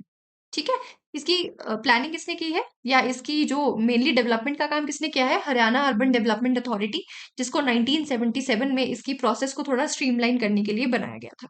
अगर आप बाहर से देखेंगे तो लगेगा ही नहीं कि इंडिया है। वो पाकिस्तानी वीडियोस आपने देखी हैं जिसमें वो गुरुग्राम की पिक्चर्स दिखा के पाकिस्तानियों को पूछा जाता है कि ये कौन है, फिर वो अलग अलग कंट्रीज के नाम बोलते हैं कि ये तो दुबई है, ये तो सिंगापुर है, फिर बोलते हैं कि नहीं नहीं ये तो इंडिया है। ऐसी ऐसी कुछ वीडियोस आती है। तो मेनली मेरे कहने का मतलब है कि अगर आप बाहर से देखेंगे तो Gurugram looks like a foreign country. ठीक है, बट अगर इसके अंदर की प्रॉब्लम्स देखें तो यहाँ पे फ्लडिंग की बहुत ज्यादा प्रॉब्लम है, और भी काफी सारी प्रॉब्लम्स इसकी हैं, जैसे कि ट्रैफिक जैम्स मेनली फ्लडिंग की वजह से हो जाता है। देन अर्बन कंजेशन की प्रॉब्लम है, वहां पे प्राइसेस बहुत ज्यादा हाई हैं when it comes to property, when it comes to renting in fact बहुत ज्यादा हाई प्राइसेस हैं। ठीक है, और हम क्या डिस्कस कर रहे थे, एक तो पीसमील प्लानिंग वाला सेकंड वो है, सेकंड हमारा पॉइंट है। थर्ड है कंक्रीट एवरीवेयर, क्योंकि हर जगह पे कंक्रीट है और आपको पता होगा कि कंक्रीट एब्जॉर्ब नहीं कर पाता। ठीक है, अगर पानी आएगा और अ, अगर ये कंक्रीट ना हो और ये एब्जॉर्ब कर पाए तो इससे क्या होगा, ग्राउंड वाटर रिचार्ज हो जाएगा। और हरियाणा, ये गुरुग्राम में ग्राउंड वाटर की बहुत समस्या है, यहाँ ग्राउंड वाटर नहीं है, ना के बराबर ग्राउंड वाटर है। तो इससे क्या होगा, रेन को यूज किया जा सकता है ग्राउंड वाटर के लिए, बट यहाँ पे कंक्रीट है। और ये कंक्रीट का इशू एक और इशू को ये जन्म देता है जिसको हम कहते हैं अर्बन हीट आइलैंड। क्या होता है, अब ये जो कंक्रीट है, ये जो सीमेंटेड फ्लोर्स हैं, ये हर जगह पे कंक्रीट बना दिया गया है, रोड्स बना दिए गए हैं, सीमेंट्स है, ये हीट भी बहुत ज्यादा एब्जॉर्ब करते हैं, जिसकी वजह से something called urban heat islands are made. Urban heat islands की प्रॉब्लम आपने पढ़ी होगी, और इसके लिए एक प्रॉब्लम का सोल्यूशन आप लिख सकते हैं Miyawaki technique. Now what is Miyawaki technique? Miyawaki technique एक जापानीज टेक्निक है जिसमें अपने घर की बैकयार्ड में आप कुछ जो एरिया है वहीं के जो नेटिव प्लांट्स हैं उनको लगा सकते हैं, और ताकि ग्रीनरी मेनली मेंटेन हो सके, और इससे अर्बन हीट आइलैंड की जो प्रॉब्लम है वो काफी हद तक सॉल्व होती है। तो अपने घर के बैकयार्ड में या जो भी एरिया आपके पास अवेलेबल है वहां पे आप नेटिव स्पीशीज लगाएं, एक्सोटिक स्पीशीज नहीं। तो ये अंडर दिस मियावाकी टेक्निक आप ये प्रॉब्लम थोड़ी सॉल्व कर सकते हैं। ये भी एक एक्स्ट्रा पॉइंट है जो आप नोट करेंगे कंक्रीट के लिहाज से अर्बन हीट आइलैंड की प्रॉब्लम्स को सॉल्व करने के लिए। यहाँ पे जो इन्होंने कहा है, क्योंकि ये आर्टिकल अर्बन फ्लडिंग के बारे में है, तो इन्होंने कहा है क्योंकि कंक्रीट है, एब्जॉर्ब नहीं होता, और जो कुछ 60 नेचुरल कैनाल्स वहां पर थी ऑलरेडी, जो कि ये पानी को एब्जॉर्ब करती थी, एक्सेस रेन वाटर को, और ग्राउंड वाटर जिससे रिचार्ज होता था या रेन वाटर एब्जॉर्ब हो जाता था, वो अब नहीं है, सिर्फ 4 बची हैं, जिसकी वजह से ये प्रॉब्लम है, क्योंकि वहां पर डेवलपमेंट बहुत ज्यादा हुआ है। वहां पे फ्लाईओवर्स, इंडस्ट्रियल एरियाज, ये सब बहुत ज्यादा बन गए हैं, जिसकी वजह से कैनाल्स नहीं है, जो नेचुरल ड्रेनेज चैनल्स थे वो डिस्ट्रॉय हो चुके हैं, रन ऑफ डिस्ट्रॉय हो चुके हैं। ठीक है, सो ये कंक्रीट वाली एक प्रॉब्लम है, जिसे एक और प्रॉब्लम हमने देखी अर्बन हीट आइलैंड, और हमने उसका सोल्यूशन भी देख लिया। अब इन्होंने कुछ सोल्यूशंस भी दिए हैं इसमें। सोल्यूशंस इन्होंने क्या दिए हैं, सबसे पहले, now these are also very important, या आपने आंसर्स में आप कोट कर सकते हैं। ठीक है, इसमें क्या है, एक तो लोकल ग्रीन एरिया आइडेंटिफाई करो, ऐसा एरिया आइडेंटिफाई करो जहां वाटर लॉगिंग होती है, और उसको चेंज किया जा सकता है into a water harvesting area. ठीक है, एक ऐसा एरिया आइडेंटिफाई किया जाए जहां पे अभी तो ग्रीन एरियाज है, सॉरी, जहां पे अभी वाटर लॉगिंग की समस्या है, और उसको चेंज कर दिया जाए वाटर हार्वेस्टिंग एरिया में, जिससे जो ये वाटर लॉगिंग की समस्या है ये खत्म हो जाए, और साथ में ग्राउंड वाटर भी रिचार्ज हो जाए, है ना, एक पंथ दो काज। एंड देन सॉफ्ट ड्रेन्स का क्रिएशन किया जाए। No, now what are these soft drains? देखो, ये आप अपने आंसर में लिखेंगे तो आपको ऑब्वियसली अच्छे मार्क्स मिलेंगे। ये क्या है, फ्रेंच ड्रेन्स। आप एग्जांपल दे सकते हैं कि जहां पे भी अर्बन फ्लडिंग की प्रॉब्लम है वहां फ्रेंच ड्रेन्स यूज की जा सकती है। फ्रेंच ड्रेन्स क्या होती हैं, जैसे फॉर एग्जांपल ये कह रहे हैं कि रोड्स हैं, रोड्स के साइड में जो पेवमेंट्स होती हैं, पेवमेंट्स में क्या किया जाए, ऐसे पेबल्स पेबल्स सो कर दिए जाए, सो नहीं, सॉरी, ऐसे पेबल्स पेबल्स रख दिए जाए, जिससे कि जो ग्राउंड वाटर है वो, जो मिट्टी है वो ऊपर रह जाए, और नीचे ग्राउंड वाटर सारा सीप इन कर जाए, मतलब पानी जो रेन वाटर है, एक्सेस रेन वाटर है, वो बस सारा सीप इन कर जाए। तो जो ये फ्लडिंग की प्रॉब्लम है ये काफी हद तक प्रॉब्लम हो जाएगी। ये फ्रेंच ड्रेन्स में ये यूज होता है। देखो, French when it comes to their drainage system, तो उनका ड्रेनेज सिस्टम बहुत अच्छा है फ्रेंच लोगों का। ठीक है, और ड्रेनेज सिस्टम का ही अगर हमको एग्जाम्पल लेना है या आपको कोट करना है, तो आईवीसी को आप कोट कर सकते हैं, इंडस वैली सिविलाइजेशन, उनकी अर्बन प्लानिंग में ही इनफेक्ट उनको कोट किया जा सकता है, और ड्रेनेज में तो किया जा ही सकता है। अगर आपको अभी रिसेंट का एग्जांपल देना है तो आप फ्रेंच ड्रेन्स लिख सकते हैं कि फ्रेंच ड्रेन्स की जो टेक्निक है वो यूज करनी चाहिए। वो लोग क्या करते हैं, फ्रेंच ड्रेन्स में क्या होता है कि वो रोड्स के साथ में, और ऐसा कोई भी एरिया अगर है जहां पे फ्लडिंग की प्रॉब्लम होती है, तो वहां पे ये पेबल्स सॉर्ट ऑफ बिछा देते हैं, जिससे क्या होता है, मिट्टी मिट्टी ऊपर रह जाती है और पानी नीचे परकोलेट कर जाता है। ठीक है, और तीसरा इन्होंने दिया है कि जो रोड्स हैं उनका स्लोप इस तरह से दो कि ये जो वाटर अक्यूमुलेट होता है या वाटर क्लॉग होता है ये प्रॉब्लम ना हो। Again, common sense. ठीक है, सो अर्बन प्लानिंग के लिए ये सारे एग्जाम्पल्स आप लिख सकते हैं। और एक सिटी का एग्जाम्पल है, चाइना की ये सिटी है चोंगकिंग। आप इनफेक्ट इसको गूगल करके देखना इसके बारे में थोड़ा सा, Chongqing city of China. Urban planning के मामले में इसका एग्जाम्पल आप अपने आंसर में कोट कर सकते हैं, चोंगकिंग सिटी। यहाँ पे रोड्स के साथ साथ क्या है, केबल है ट्रांसपोर्ट सिस्टम के लिए, जिससे कंजेशन ना हो। देन वेस्ट मैनेजमेंट के लिए काफी अच्छा है, प्लस पोल्यूशन कंट्रोल का काफी अच्छा खासा यहाँ पे मैनेजमेंट है, वेस्ट मैनेजमेंट, पोल्यूशन मैनेजमेंट, और देन जो यहाँ ट्रैफिक मैनेजमेंट है ये भी बहुत अच्छा है। आप गूगल करके देखना, बहुत अच्छी सिटी है ये। इसमें क्या है कि जैसे मैं एक दिन देख रही थी तो उसमें क्या है कि अ, जैसे फ्लोर्स हैं, तो वो फ्लोर्स के हिसाब से एक फ्लोर से आप दूसरे फ्लोर आएंगे तो आपकी सिटी चेंज हो जाएगी, कुछ ऐसा सा कॉन्सेप्ट इसका है। फ्लाईओवर्स बहुत सारे बनाए हुए हैं, बहुत सारे रोड्स आपस में इंटरलिंक्ड है। ये एग्जाम्पल आप लिख सकते हैं चौंकिंग सिटी, और इसको आप गूगल भी करके देख सकते हैं कि यहाँ पे इस सिटी का कॉन्सेप्ट बेसिकली क्या है। चाइना की एक सिटी है जिसको लिखा जा सकता है। आई होप आपको ये पूरा का पूरा आर्टिकल क्लियर हुआ, और जो एक्स्ट्रा एग्जाम्पल्स दिए गए वो भी क्लियर हुआ। ये है, नेक्स्ट है, क्लाइमेट चेंज की वजह से जो ये डिवास्टेटिंग वाइल्ड फायर्स यूरोप में हो रहे हैं, ये क्यों हो रहे हैं मेनली, इस पे ये आर्टिकल है। देखो, व्हेन इट कम्स टू, एक फायर ट्रायंगल होता है, ये भी आप अपने मेंस के आंसर में बना सकते हैं। फायर ट्रायंगल क्या है कि फायर को, मतलब आग को लगने के लिए क्या क्या चाहिए। एक तो उसको फ्यूल चाहिए, एक उसको चाहिए ऑक्सीजन, और तीसरा क्या होता है, तीसरा होता है हीट। ठीक है, हीट चाहिए, फ्यूल चाहिए और ऑक्सीजन चाहिए। तो दिस इज फायर ट्रायंगल, जिससे मेनली आग लगती है। अब क्लाइमेट चेंज की वजह से क्या हो रहा है, देखो, अगर बारिश नहीं होगी, जैसे हमारे वेदर वेदर पैटर्न्स चेंज हो चुके हैं, या वेदर साइकिल्स रेदर चेंज हो चुके हैं। प्रोलॉन्ग गर्मी होती है, देन बारिश होती है, तो गर्मियों में भी बारिश हो रही है, देन ऐसे ऐसे प्रॉब्लम्स हो रही हैं। कभी जब रेनी सीजन है तब भी बारिश नहीं हो रही। तो इस वजह से, क्लाइमेट चेंज की वजह से हमारे वेदर साइकिल्स डिस्टर्ब हो चुके हैं। अब जैसे यूरोप वाली जहाँ की एग्जाम्पल्स इन्होंने लिया है, यहाँ पे क्या हो रहा है, कंजिक्यूटिव ड्राई सीजन आ रहे हैं। अब ड्राई सीजन के कारण जो मॉइस्चर है वो खत्म हो रहा है। मॉइस्चर फॉरेस्ट से भी खत्म हो रहा है। जो फॉरेस्ट में, ट्रीज में मॉइस्चर, ट्रीज की स्टेम्स में जो मॉइस्चर होता था, या श्रब्स, ये सब सूख रहे हैं। जो वहां की वेजिटेशन है, वहां से मॉइस्चर खत्म हो रहा है, और फिर वो हो रही है ड्राई। मेनली वहां की वेजिटेशन ही ड्राई हो जा रही है, जो कि क्या कर रही है, फिर फ्यूल का काम कर रही है। क्योंकि जो ये सूखे पेड़ होते हैं या सूखी झाड़ियां होती है, ये आग एकदम से पकड़ लेती है। ठीक है, और आग फैलती भी बहुत रैपिडली है इसमें, तो ये फ्यूल का काम कर रही है। Then talking about heat, heat global warming की वजह से हीट बहुत ज्यादा बढ़ गई है यूरोप में। जो ये ग्लोबल वार्मिंग का असर है, या जो ग्लोबल हीटिंग जिसको हम कहते हैं, वो नियरली डबल है। ठीक है, तो इसकी वजह से भी यहाँ पे जो वाइल्ड फायर्स है वो हम बहुत ज्यादा देखते हैं। तो हीट मिल ही रही है, देन ऑक्सीजन। तो ये इसकी वजह से फायर ट्रायंगल बन जाने के कारण क्या हो रहा है, जो ये वाइल्ड फायर्स हैं ये बहुत ज्यादा कॉमन अब हो गई है। ठीक है, इसका हम कॉजेज अगर देखें तो दोनों ही है। It can be man made और it can be natural. Natural में है, जैसे ग्लोबल वार्मिंग हो रही है, वेदर साइकिल डिस्ट्रप्शन हो रहा है उसकी वजह से। और मैन मेड में जैसे कैलिफोर्निया वाली फायर जो थी कुछ टाइम पहले जो हुई थी, उसमें क्या हुआ था, ट्रक की वजह से, ट्रक के जो टायर्स होते हैं उसकी फ्रिक्शन के कारण आग लगी थी।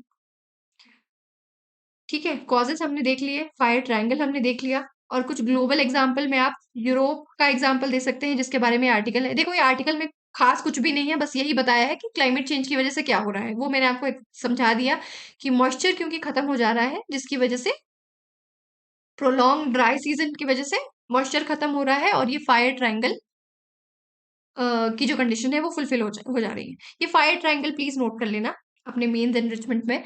देन ग्लोबल में आप क्या लिख सकते हैं, एक तो यूरोप का एग्जाम्पल दे सकते हैं, देन आप ऑस्ट्रेलिया का एग्जाम्पल दे सकते हैं। ऑस्ट्रेलिया में वाइल्ड फायर्स आप सुनते रहते होंगे, वो ड्राइएस्ट कॉन्टिनेंट है, ऑस्ट्रेलिया का एग्जाम्पल दिया जा सकता है। देन क्या क्या इसका आफ्टरमैथ क्या होता है, इसका आफ्टरमैथ ये होता है कि एक तो सॉइल डिस्ट्रप्शन होता है ना।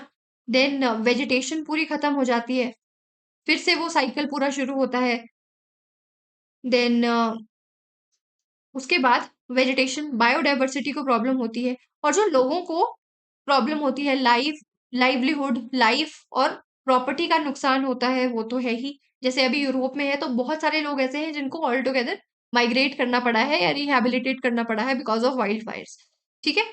सो लाइवलीहुड का प्रॉब्लम होता है, प्रॉपर्टी का प्रॉब्लम होता है, तो ये इसके कुछ आफ्टरमैथ होते हैं।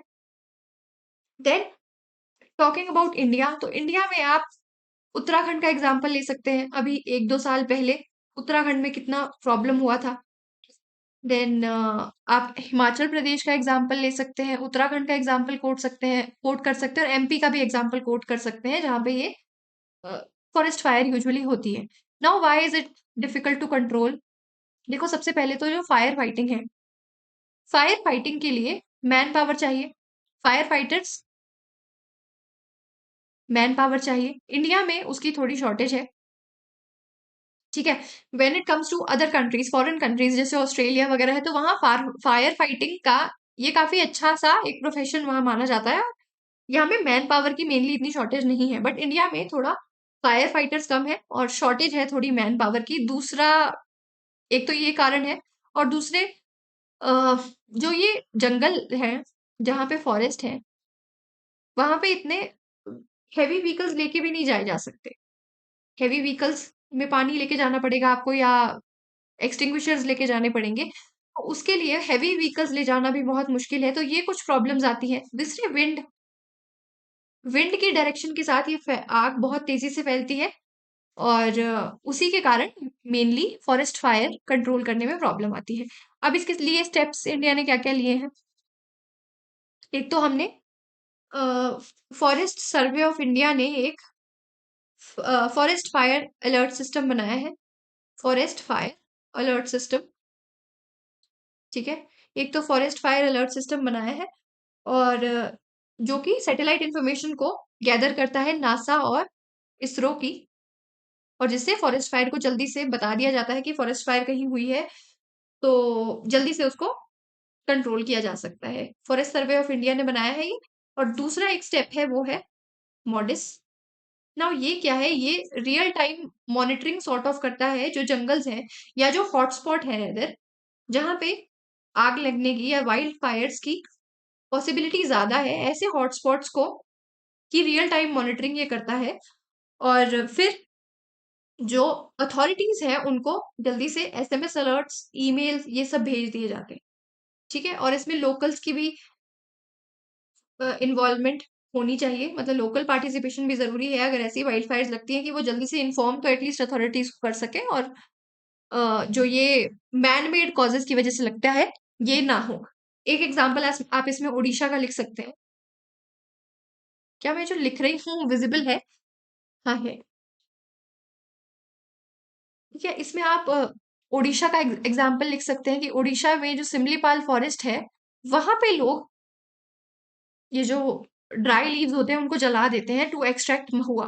ठीक है। तो ये एक प्रैक्टिस है जिसकी वजह से अल्टीमेटली फिर वाइल्ड फायर लग जाती है। और ऐसी ही जैसे जो हिमाचल प्रदेश और यूके, हिमाचल प्रदेश का मैं आपको बता सकती हूँ। यहाँ पे क्या प्रॉब्लम है कि लोगों के घर के पास श्रब्स इकट्ठा हो जाते हैं, तो उनको रेदर काटने की बजाय वहां पे लोग आग लगा देते हैं, और अल्टीमेटली जिससे क्या होता है, वाइल्ड फायर्स, जो फॉरेस्ट फायर्स है वो वाइल्ड फायर्स में तब्दील हो जाती है बिकॉज ऑफ विंड पैटर्न, और बिकॉज जल्दी से उन पे ध्यान नहीं दिया जाता उसकी वजह से। और इनसे एक जो हमने देखा था कि सॉइल को प्रॉब्लम होती है, वेजिटेशन अफेक्ट होती है, बायोडाइवर्सिटी, और साथ में पॉल्यूशन। देखो, स्मोक की वजह से जो पार्टिकुलेट मैटर 2.5, जो कि हमारी रेस्पिरेटरी हेल्थ को अफेक्ट करता है, वो भी बहुत ज्यादा बढ़ जाता है। पॉल्यूशन भी इसकी वजह से बढ़ जाता है। ठीक है। तो फॉरेस्ट फायर्स पूरा आपको होलिस्टिकली क्लियर हुआ। ये इस आर्टिकल के पॉइंट्स मैंने आपको दे दिए हैं। इसमें बस इन्होंने ये बताया है कि यूरोप में कहाँ कहाँ अफेक्ट हुए हैं, फायर से कहाँ कहाँ अफेक्ट हुए हैं। देन क्लाइमेट चेंज की वजह से है, जैसे हॉटर और ड्रायर कंडीशंस होती है, उसकी वजह से लीव्स ड्राई हो जाते हैं, ट्रीज ड्राई हो जाते हैं, और अल्टीमेटली फॉडर का काम करते हैं, किसके लिए? फ्यूल का काम करते हैं। ठीक है। सो और इससे ग्रीन हाउस एमिशन भी इंक्रीज भी होती है, और ग्रीन हाउस गैसेस की वजह से ही हीटिंग बढ़ रही है। देखो, it is a positive cycle. ठीक है। चेन एक तरह से है, लूप बन जाता है। ग्रीन हाउस गैसेस की वजह से वार्मिंग हो रही है, हीट बढ़ रही है। ठीक है।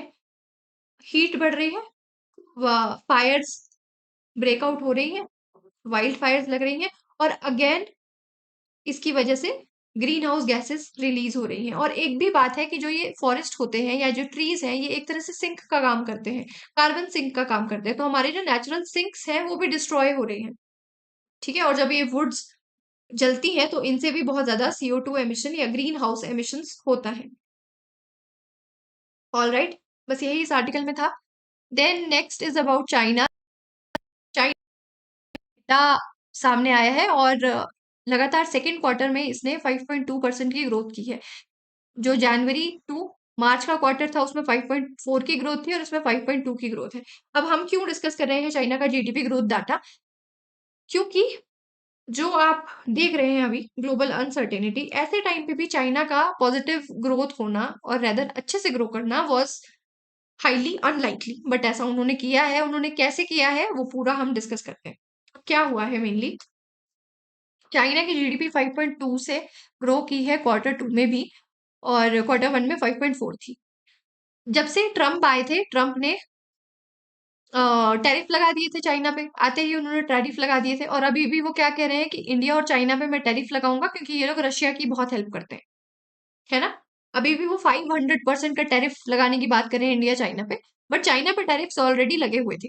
ठीक है, एक तो टैरिफ्स लगे हुए थे, दूसरा अगर आप देखें तो बहुत सारी कंट्रीज ऐसी हैं, रेदर सभी कंट्रीज ऐसी हैं जो सप्लाई चेन चाइना से शिफ्ट करना चाहती हैं, मतलब वो अपने चाइनीज एक्सपोर्ट को कम करना चाहते हैं। अभी हमने भी डिस्कस किया था कि हम जो फर्टिलाइजर्स चाइना से इंपोर्ट करते थे, हम चाहते हैं कि हम बाकी कंट्रीज जैसे कि नीदरलैंड, देन न्यूजीलैंड, ऐसी जो कंट्रीज हैं उनसे हम, जॉर्डन, अपना जो फर्टिलाइजर्स है वो एक्सपोर्ट डेस्टिनेशंस थोड़ी डाइवर्सिफाई कर लें। ठीक है, be it fertiliser, be it rare earth magnets या रेयर अर्थ एलिमेंट्स। ठीक है, इनके केसेस में भी सप्लाई चेन, तो ये जो सप्लाई चेन के लिए चाइना रिलायबल नहीं है, तो ऑलमोस्ट सभी कंट्री है जो सप्लाई चेन अपनी खत्म कर देना चाहती है चाइना से, या कम कर लेना चाहती है रेदर। तो ऐसे टाइम पे भी जहां पे इसके एक्सपोर्ट्स भी सफर कर रहे हैं, इस पे टैरिफ्स लग रहे हैं, और ग्लोबल रिसेशन तो है ही, पोस्ट कोविड जितनी भी मेजर कंट्रीज हैं वो स्लो डाउन एक्सपीरियंस कर रही है ना। उसकी वजह से जो ग्लोबल डिमांड है वो भी कम ही है। अब ऐसे टाइम पे इन्होंने 5.2% की ग्रोथ की है, which is a little questionable कि वो कैसे की है। तो ये पूरा आर्टिकल वही है कि इन्होंने क्या क्या मैकेनिज्म किए थे जिसकी वजह से इनकी ग्रोथ 5.2% की हुई। और लास्ट में इन्होंने ये भी कह दिया कि जो इनका ग्रोथ का डेटा है वो इतना रिलायबल भी नहीं है, क्योंकि हो सकता है कि ये ऐसा इसलिए कर रहे हो ताकि ये FDI अट्रैक्ट कर सकें, या ये फॉरेन इन्वेस्टमेंट मेनली अट्रैक्ट कर सकें। ठीक है, और क्योंकि यहाँ कोई मीडिया नहीं है, और आफ्टर जैसे इन्होंने उस टाइम पे क्या कहा था कि हमें तो जीरो कोविड डिस्ट्रक्शन, जो इन्होंने कहा था कि हमें कोविड से कोई नुकसान नहीं हुआ है, हम एकदम सही हैं, जबकि पूरी ऑलमोस्ट पूरा वर्ल्ड तहस नहस हो गया था। तो उसके बाद से इनकी बातों पे रिलाई करना इज अ लिटिल डिफिकल्ट। ठीक है, तो बस उसी के बारे में आर्टिकल है, बट हमारे लिए ज्यादा इंपॉर्टेंट है कि चाइना ने ऐसा क्या किया। देखो, प्रॉब्लम क्या है या की चैलेंजेस क्या है, ओवर डिपेंडेंस ऑन एक्सपोर्ट। कुछ पिछले 3 डेकेड से ऑलमोस्ट चाइना क्या है, एक्सपोर्ट्स पे डिपेंड कर रहा है ज्यादा। क्यों कर रहा है? देखो, यहाँ की एक रियल एस्टेट कंपनी थी, वो भी अभी डिफॉल्ट कर गई थी, या उसमें भी प्रॉब्लम्स आई थी, उसकी वजह से यहाँ पे इम्बैलेंस बहुत ज्यादा हुआ था। अब एक्सपोर्ट पे क्यों कर रहा है? क्योंकि ये मैन्युफैक्चर को बहुत ज्यादा बूस्ट करते हैं। 1970s के बाद से इन्होंने मैन्युफैक्चर पे बहुत ज्यादा काम किया है, मैन्युफैक्चरिंग सेक्टर में बहुत ज्यादा काम किया है। अब एक हद तक ये आपकी डोमेस्टिक डिमांड हो सकती है, उसके बाद आप एक्सपोर्ट करेंगे, तो उसकी वजह से इनकी डिपेंडेंस एक्सपोर्ट्स पे बहुत ज्यादा है। ठीक है, दूसरा है पोस्ट कोविड स्ट्रगल्स। कोविड के बाद से यहाँ एक तो अनएम्प्लॉयमेंट थोड़ी बढ़ी है, और अभी भी इकोनॉमी रिकवर कर ही रही है। तीसरा है डिफ्लेशनरी प्रेशर्स।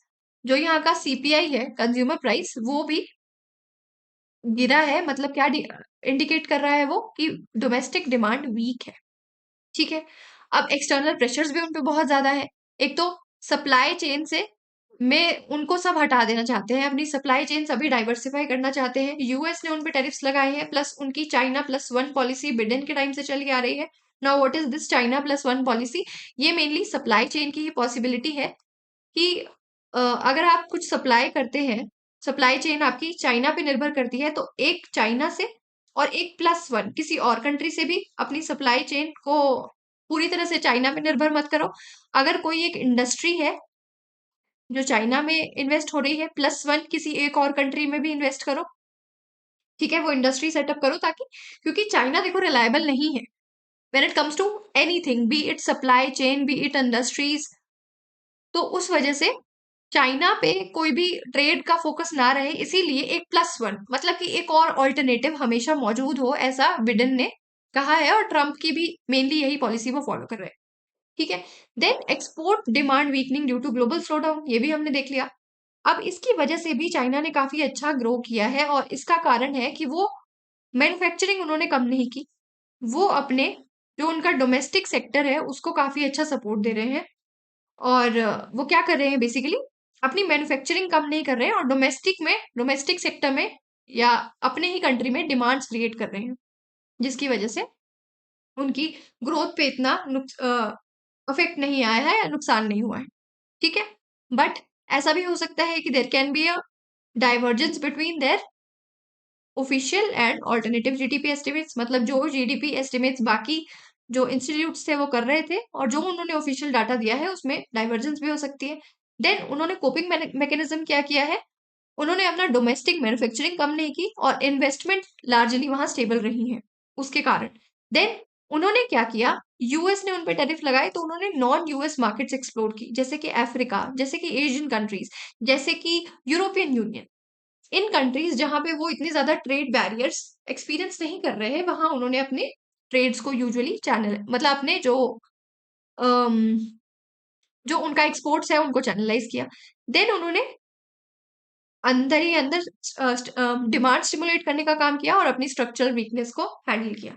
देखो अब इससे क्या है, ये एक तरह से बबल है जो कभी ना कभी तो फूटेगा। क्यों मैं ऐसा कह रही हूँ, क्योंकि देखो अगर वो अपना डोमेस्टिक डिमांड भी बढ़ा रहे हैं, तो वो एक हद से ज्यादा अपनी डोमेस्टिक डिमांड नहीं बढ़ा सकते। और जिस तरह का एक्सपोर्ट के लिए अभी इकोनॉमिक नेशनलिज्म चला हुआ है, जैसे कि प्रोटेक्शनिस्ट पॉलिसी ऑलमोस्ट हर कंट्री की है, be it USA, B it India, सब क्या चाह रहे हैं, सब इंडिजीनियस प्रोडक्शन चाह रहे हैं, जिसके कारण जो एक्सपोर्ट्स हैं उनको सब अवॉइड कर रहे हैं, या रेदर एक्सपोर्ट्स सफर करेंगे सभी कंट्रीज के। अब इससे क्या होगा, डोमेस्टिक डिमांड एक हद तक ही रहेगी। उसके बाद आपने कुछ पढ़ा होगा फिलिप कर्व। फिलिप कर्व आपने पढ़ी है? फिलिप कर्व क्या है? It is a relationship between inflation and unemployment. क्या कहते हैं कि इन्फ्लेशन और अनएम्प्लॉयमेंट का इनवर्स रिलेशन है, ऐसा इस कर्व से डिपिक्ट होता है। मतलब क्या है, देखो मैं आपको समझाती हूँ। किसी कंट्री में इन्फ्लेशन है, इन्फ्लेशन किस कारण हो सकती है, डिमांड ज्यादा है, इन्फ्लेशन ज्यादा है मतलब कि डिमांड ज्यादा है, तो डिमांड को कोप अप करने के लिए अपनी सप्लाई बढ़ाएंगे, सप्लाई बढ़ाएंगे मतलब आर एंड डी करेंगे, एम्प्लॉयज को हायर करेंगे, है ना, टेक्नोलॉजी में इन्वेस्ट करेंगे, आर एंड डी करेंगे, देन एम्प्लॉयज को हायर करेंगे ताकि ज्यादा अपनी प्रोडक्शन इंक्रीज कर सके, है ना। डिमांड को कैसे मीट करेंगे, प्रोडक्शन बढ़ा के, प्रोडक्शन के लिए एम्प्लॉयज को हायर करेंगे। तो इससे क्या हुआ, इन्फ्लेशन से क्या हुआ, एम्प्लॉयमेंट क्रिएट हुई। इसके विपरीत अगर डिफ्लेशन हो रही है, डिफ्लेशन हो रही है, डिमांड है नहीं, तो अपनी प्रोडक्शन कम कर देंगे, तो अपने जो लेबर है उनको ले ऑफ करना शुरू कर देंगे। इससे क्या हुआ, अनएम्प्लॉयमेंट। समझ आया ये पूरा, मैंने क्यों कहा कि inflation is inversely related to unemployment. समझ आई बात? अगर इन्फ्लेशन होती है तो एम्प्लॉयमेंट ज्यादा क्रिएट होती है। जैसे अब क्या होगा, फॉर एग्जाम्पल चाइना का अगर हम एग्जाम्पल लें इस आर्टिकल का, तो डोमेस्टिक डिमांड एक हद के बाद कम हो जाएगी। ठीक है, हद से ज्यादा हम डोमेस्टिक डिमांड नहीं क्रिएट कर सकते। उससे क्या होगा, डिफ्लेशन। अब डिफ्लेशन के कारण क्या होगा, आपने इकोनॉमी में पढ़ा होगा कि जब भी डिफ्लेशन होती है तो जो डिमांड्स है वो कम हो जाती है या फिर जो लोग हैं वो अपनी स्पेंडिंग डिले करने लगते हैं। एग्जाम्पल मैं आपको देती हूँ, जैसे फॉर एग्जाम्पल कोई एक फोन मुझे खरीदना है, और मुझे पता है कि कुछ टाइम बाद इसका जो प्राइस है वो कम होगा। जैसे आज अगर ये 20,000 का है, तो ये कल को 18 का होगा, और परसों को ये 15 का होगा। डिफ्लेशनरी ट्रेंड इकोनॉमी में है, मैं देख पा रही हूँ। तो मैं क्या करूंगी, मैं अपनी स्पेंडिंग डिले करूंगी कि थोड़ा और सस्ता हो जाए, थोड़ा और सस्ता हो जाए, फिर मैं लूंगी। तो इससे क्या होता है, अल्टीमेटली क्या हुआ, लोगों ने अपनी स्पेंडिंग डिले की और डिमांड और ज्यादा कम हो गई। डिमांड और ज्यादा कम हुई, डिफ्लेशन और ज्यादा बढ़ी और ज्यादा अनएम्प्लॉयमेंट। तो this is a spiral all together. इसीलिए मैंने कहा कि ये एक बबल है जो अल्टीमेटली फूटेगा। फिलिप कर्व याद रखना है, डिफ्लेशन और एम्प्लॉयमेंट का कनेक्शन ये याद रखना है, और दूसरी डिफ्लेशन और स्पेंडिंग वाला जो मैंने आपको कनेक्शन बताया कि जब भी इकोनॉमी में डिफ्लेशन होती है तो लोग अपनी स्पेंडिंग डिले करते हैं और जिसकी वजह से मेनली प्रोडक्शन या फिर डिमांड हैम्पर होती है। क्लियर हुआ सारा?